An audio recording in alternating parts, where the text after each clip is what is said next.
Hi, everyone. Welcome to live stream with me, Dr. Aparajita Jitagunta. I'm so sorry I am late. I hit my head on Saturday and I've been just dealing with some health issues because of that, migraines and so on and so forth. So until my husband reminded me that it was 8:07, I was actually perfectly lying down, coloring my way into oblivion on using coloring books and a coloring app really to look at pleasant palette colors. But I'm glad you're here and I'm glad I'm here. Sorry I'm late. And again, um, my head is pounding, so I'm going to try to be as coherent as I can be. One thing I do want to say is that all of the opinions expressed in this live stream and every other live stream are my own. And I am not speaking for anybody else, and I'm not trying to speak for anybody else. Everything I talk about in these live streams are sort of my insights and my observations based on my life experiences and what I've studied over the course of my life. And with that being said, today I want to talk about the idea of equity, belongingness, the Black Lives Matter movement, and the Sanatana Dharma. So, for those who may not know, I'm going to get to the equity, belongingness, and BLM piece very quickly. But for those who may not know, Hinduism, as most of the Western world knows it, Hinduism, as most yoga teachers and energy healers and everybody else practice it, is not the true form of Hinduism. My ancestral lifestyle was called Sanatana Dharma. That literally stands for eternal code of conduct. Sanatana means eternal or everlasting or perpetual, and Dharma means code of conduct. That is how Hinduism as we know it today actually originated. It was never meant to be a prescribed religion.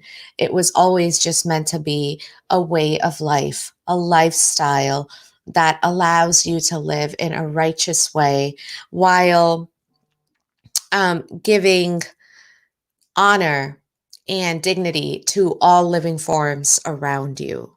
Now, within that, so the Sanatana Dharma, because it is a way of life, had many different paths on this way of life. And we have four pillars. And, if you look at the origins of the Sanatana Dharma, and actually the origins of Hinduism, before Hinduism turned into what we practice today, it was actually a monotheistic way of life, that there was the idea of the one God, quote unquote, was actually just the overall universe and all of the energy in the universe. And it was this real fundamental recognition that everything in the universe is interconnected with everything else. But because the universe is so awesome, we can't understand all of its facets and all of its dimensions in one fell swoop. That's where all of the multiple 3 million gods and goddesses came from. They are all just different facets of the overall godness, the one God, the universe, whatever you want to call it. So those are the origins of the Sanatana Dharma. And it has changed many forms since its origins into the Hinduism that we know about today. Now, along with that came many pros and many cons. Once Hinduism became a religion, it definitely did become a little bit more accessible to people in the sense that more people started following it, but then it also started getting intermediaries in the form of priests, or what we now know as what is traditionally historically known as the Brahmin class. originally in the Sanatana Dharma, caste. And casteism is a huge problem in my culture right now. And that's where the equity, belongingness, and BLM piece comes in. So I'm about to get to it in the next 1 minute. But what I want to say is that what a lot of people may not understand or know is that caste, as it was originally thought about in this lifestyle, in the Sanatana Dharma lifestyle, caste was never a birthright. Caste was just the work you did, the labor on the outside, as a form of service and as a form of you doing your due diligence in society. So there was a tremendous amount of dignity of labor in that original lifestyle. Over time, and really a large part because of external invasions, including especially colonials, but other civilizations as well, caste ended up becoming a birthright when it was never intended to be that. That's where a lot of casteism problems now come in. But this is also where, when you go back to the original Sanatana Dharma, the idea of living in a way that is the righteous code of conduct, you learn a lot about equity, you learn a lot about belongingness, and you learn a lot about the current movement, the current Black Lives Matter movement, and the greater movement for equity that's happening right now. And these were in teachings that are more than 2,000 years ago. And these are things that I'm just learning as I unpack my cultural heritage and my cultural upbringing to make sense of what my personal development is, what my deeper purpose is, and who I am, who I want to be, and who I'm meant to be as a human being on this planet in this greater society. And the Sanatana Dharma, for those of us who followed it and for those of us who were born into families that practice it, we've always had these answers and we just never realized it. For instance, one of the greatest lessons of the Bhagavad Gita, one of our scriptures in Hinduism, and again, I just learned this recently and it like completely blew my mind. It talks about how one of the most fundamental basic human motives is fear. And not just any fear, but fear of death and fear of the loss of legacy. That you are so afraid that your legacy is going to get swept away by somebody else's, that you protect your legacy because of this fear of death, and that compels you to act in ways which you may feel are actually self-interested and self-promoting, but are actually not righteous. Does that sound familiar with anything that is happening in America right now? It should, because there are some fundamental truths about humanity that at the end of the day, and these may sound like cliches, but these are the fundamental truths of human existence, that we all bleed red, that we all have life and death cycles, that we are all terrified, most of us at least, those who haven't evolved and transcended, are terrified of death and terrified of the loss of our legacy. And that compels us to do some actions or take some actions that we think are protective for us, when in reality, they're harmful for us and the rest of society.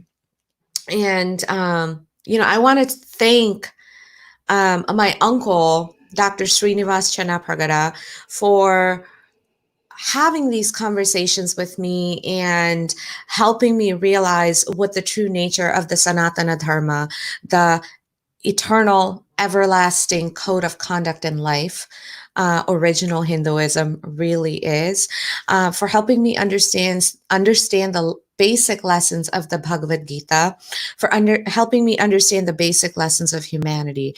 In addition to my uncle, I also want to thank one of my dearest sisters, Brenda Williams, an empath and visionary coach, for giving me the space in her Chakra Music Festival to talk about my cultural upbringing, which really lit the fire in me to explore this further and to explore where I truly fall in this whole spectrum of humanity in understanding my deeper purpose and my deeper role. It was one of the most profound experiences of my life. And then one of the other people I actually want to thank is Dr. Ken Harris. I've been seeing posts from him about stepping outside of your fear mentality and of being fearless. And I never quite understood what he meant until this weekend when his posts got put in juxtaposition with um, multiple hours of conversations that I had with my uncle about what the Sanatana Dharma says about equity and belongingness. And it really does boil down to acting from a place of fearlessness, acting from a place where you know the truth of who you are as a human being. And that is understanding that yes, systemic inequities exist right now. Yes, things are not fair right now. Yes, stuff is all sorts of broken all over the place. But there are those of us, and there are enough of us, who are getting to places where when we combine our efforts, we can actually start moving the needle from just diversity numbers to equity and belongingness for everybody, for all of society, where we can start channeling conversations about how every human life matters. Because at the end of the day, all of our souls, no matter what our religion is, no matter what path we take to our gods, our personal gods and goddesses, or the universe, or whatever else we want to call it, what is undeniable is that at the end of the day, our paths all lead to a very similar outcome, and that is universal peace. This idea of heaven, this idea of a just, equitable life that is not overtly and extra painful and harmful to many segments of society. It is the idea of this just and fair space where every human soul has equal, equitable value, where nobody else is made to feel less than because of anybody else. Every religion I've studied so far in my life talks about different paths to this same outcome of equity, of belongingness, of this idea of heaven, of this idea of paradise, of this idea of equanimity, of equality, of everybody getting along with each other, because at the end of the day, our souls are facets of the same universe. As Dr. Neil deGrasse Tyson loves to say, we are all stardust. When we think about it astrophysically, we are all different proportions and compositions of the same basic elements. There is no element that doesn't exist in every single one of us. And if you want to talk about the genetic markers, then actually, if you go back to India, there are parts of South Indian tribes that have the same MH130 marker that you saw in the original peoples from Africa. There is direct lineage available even in our genetic markers to take us all the way back to the beginning of humanity and to show us that as human beings, there have been mutations, there have been different alleles and phenotypes, but at the base of it, we are all a part of the same species. And so the idea that some human lives matter more than anybody else's should be deeply and fundamentally anti you as a human being. Because anytime somebody says that another human life is not equal to yours, in this situation, you might be coming up ahead, but that doesn't mean that in any given situation in the future, you might not be the one being put on the bottom of this, put on the short end of the stick of this. It is only when we start realizing that all human life is valuable and we act on that and we speak about that from a space of fearlessness, and from a place of walking our truth that our life matters and that everybody's lives matter, that Black lives matter, that all Black lives matter, that Black women's lives matter. They've always mattered, that Black trans folks' lives matter. They've always mattered, that Black men's life matters. They've always mattered, that Black grandparents' lives matter. They've always mattered, that dark Black and brown people's lives, regardless of their gender, regardless of their religion, regardless of their socioeconomic status, of their educational status, of their political affiliation or their religious affiliation. None of that matters, because at the end of the day, we are all human souls, so all of our lives are equal. That is when we can start creating sustainable solutions for equity and belongingness, because we start realizing how all aspects of our lives are interconnected, how what we end up, the job that we end up in our professional lives will affect the wages that we make, and then our intersectionalities of our reality, depending on our skin color, our gender, our sexual orientation, our gender expression, our religion, our geographical location, all of the above could affect our wage parity. Our wage parity then affects our living situations, and we may have to live in areas that cause that then make us travel greater distances to our work, which then changes the dynamic of our work-life balance. But it also changes the dynamic of the offspring that we bring up in these locations that we're in, depending on whether they're in school districts that have good resources or underserved school districts, which then affects their educational equity, which then affects their pipelines back into the same workforce that we are currently a part of. All of this is interconnected. None of this is different. None of this is siloed. We cannot treat any of this as silo.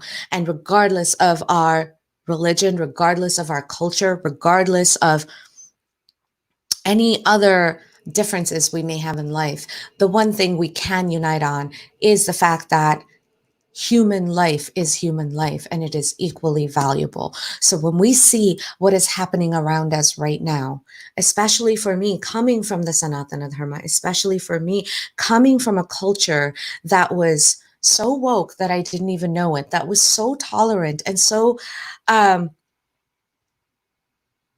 equity based. And I didn't even know of it because of the way the practice of this lifestyle got warped over generations. And I'm just learning about it. But when we look at these overall systems of equity, when we look at these overall systems of humanity, it doesn't take us that much to understand that every Black person who is quote unquote committing suicide by hanging themselves off of trees, those are not suicides, those are lynchings.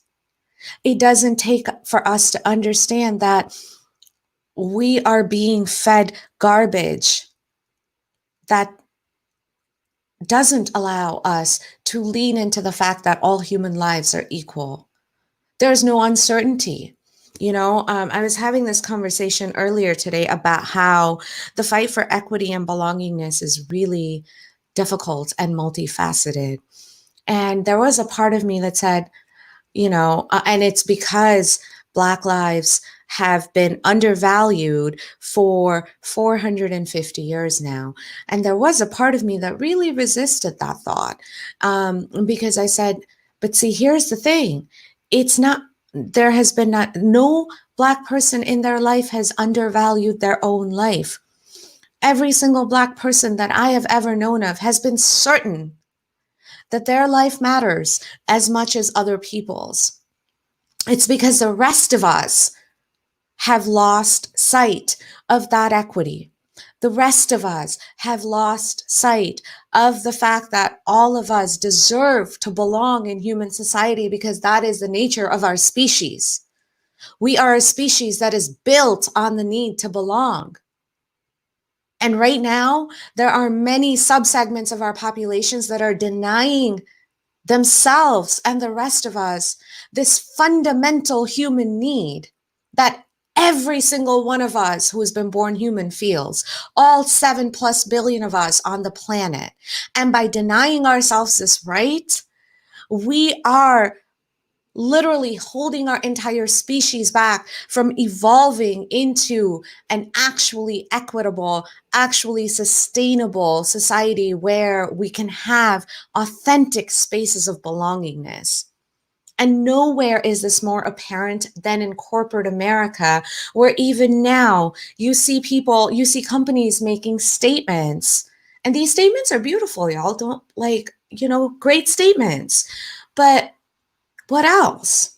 You need to have more than statements to actually do the work towards equity, to actually do the work towards belongingness, to actually authentically and accurately represent people of color on your board of directors, in your C-suites, in your leadership roles, as more than tokens who carry the burden of their entire culture and race on them as singular representations. That is not equity. That is not belongingness. That is not doing anything. That is not even meeting the diversity numbers, let alone anything past it. So how can we as a society tackle all of this? It really is by leaning into the fact that all of us, we have the same human soul. Our soul is a facet of the greater universe. We are facets of the greater interconnected system of stardust. And for the system to have balance, we need to have balance. We need to start thinking about equity in ways that include us, in ways that allow for all voices, and in ways that allow for authentic belongingness because of people's unique journeys in their lives, not in spite of them. Because every story that is slightly different than every other story adds color, richness, and nuance to our human tapestry. And all of these nuances have to be equitable for us to be able to hear each other and see each other. For those of you who've joined in, thank you for listening to this. Like I said, I hope this makes sense because my head is still pounding. I don't know if you can tell, but my face is still swollen from when I hit myself over on the bunk bed over the weekend.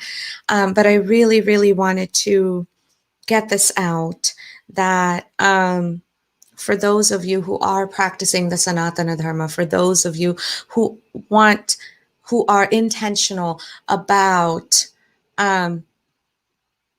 a code of conduct that is about all of humanity and that is perpetual and everlasting. Our learning never ends. We are going to find deeper and deeper layers of our humanity, and we cannot stop the work. And there are enough of us around the country and around the world that we can form the support system. As long as we're intentional and as long as we're focused and determined to realize that for us to implement truly sustainable solutions for equity across all aspects of our lives, across corporate and leadership DEI, across educational equity, across workforce pipelines, across housing equity, across infrastructure equity, across economic and financial equity, health and wellness equity, law, order, justice, reform, policy, legislation, civic engagement, tech equity, data equity, you name it. For those of us who are intentional about it, this work is going to be never ending. And the more that we are focused on it, the more that we can help other people and ourselves realize that it's like, Ibram Kendi said, right? Ibram X. Kendi, that racist policies and inequitable policies don't come from inequitable attitudes. It's actually the other way around.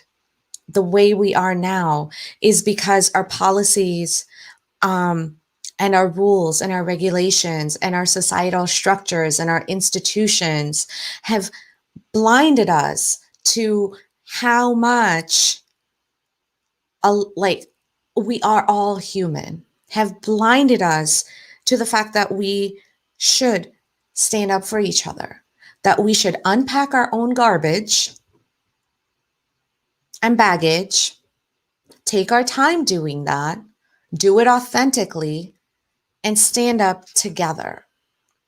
And it is when we fight these policies and when we change our societal structures and our institutions and our rules and our norms, our unwritten etiquettes in society, that we can start moving towards an equitable society truly. And the basis of all of that starts within us. The basis of all of that starts with us realizing that we have the divine within us, and the divine within us deserves nothing less than equity, deserves nothing less than being treated as a divine being for all of us, no matter what our story in life is. So for those who joined in, thank you so much. Please don't hesitate to leave comments. I hope this made sense. I'm going to go sleep off my headache. I will be back on Thursday, probably with another rant. That's how these seem to go. So at this point, I'm not even denying it. I'll be back on Thursday with another rant or another conversation. We'll see where things go and how my head feels by Thursday. But if you're joining me on this video later, thank you for tuning in. Hey, Brianna, thank you so much for joining. I'm so glad you did. I hope you can catch the full episode, whether you're joining right now or you're tuning in later to this video. I'll be back on Thursday with another video, rant, live stream, whatever you want to call it. Until then, I hope you guys have a wonderful time. I hope everybody out there thinks about what it is that you need to tap into the divine within you, to tap into the equity within you, to tap into the very basic humanness within you and your humanity and the power of that humanity that we can all use together to create implementable, sustainable solutions for equity and belongingness for all of us, but especially for Black communities all across America who've had their history and humanity erased. How can we stand in support from our space of equity and belongingness? I'd love to hear your thoughts on that. I'll be back on Thursday. Bye.